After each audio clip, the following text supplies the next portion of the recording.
This is one of those honors that you really don't want. Rabbi, clergy, family, so many friends out there, and even a couple of foes. Good morning to you all.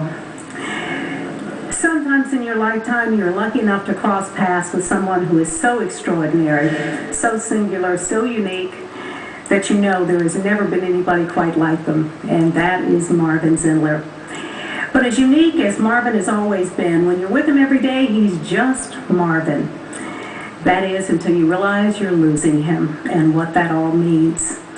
When Marvin announced to all of us he was sick, and Marvin always announced everything, we were all stunned. And the crazy thing is, we knew he was almost 86 years old, and we should have expected he was not going to be around forever. But Marvin has always seemed to be made of pure energy, a sheer force of nature. He could outwork, out-talk, out-yell, out-travel, out-golf, outdo just about anybody and anything. There is no such thing as no to Marvin. If he needs to get help for someone, you do not want to stand in his way, because he's always going to find a way to do it. But it's when you begin to reflect upon this amazing man that we've known for so many years, and all the incredible things he's been able to do, all the lives that he has forever changed, that you begin to realize that you're just scratching the surface. There is always so much more to learn about Marvin that you never knew, even if you look at all the stories he's done and all the hundreds of people literally around the world that he's helped. And that's just what you see on the air.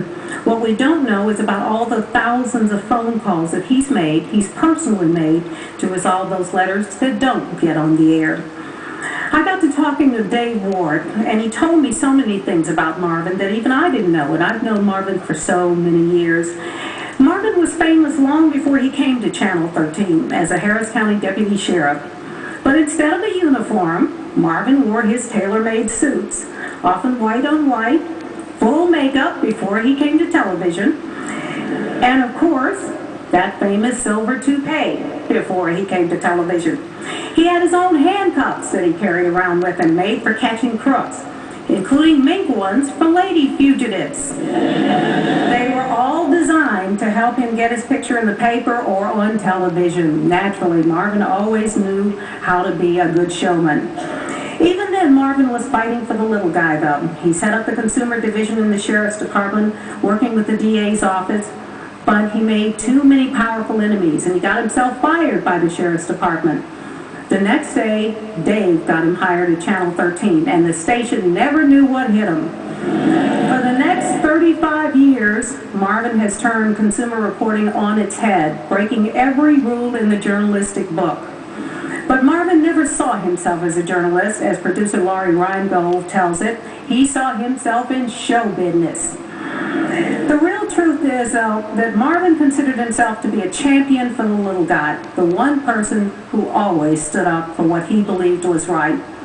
And that's when I learned something else about Marvin. I always knew Marvin came from a wealthy family. He had his own servants. He had his own fancy clothes. After all, his dad was in the clothing business. What I didn't know was how this rich guy got to be such a champion for poor people, for the rights of minorities, the disabled, the elderly, and just about anybody else he thought was getting a raw deal. So I asked him during one of my visits to the hospital about a story that actually Deborah Duncan did some time ago, but I didn't know. And he told me that when he was a little boy, his nurse was black, and Marvin went everywhere with her when he was a little boy.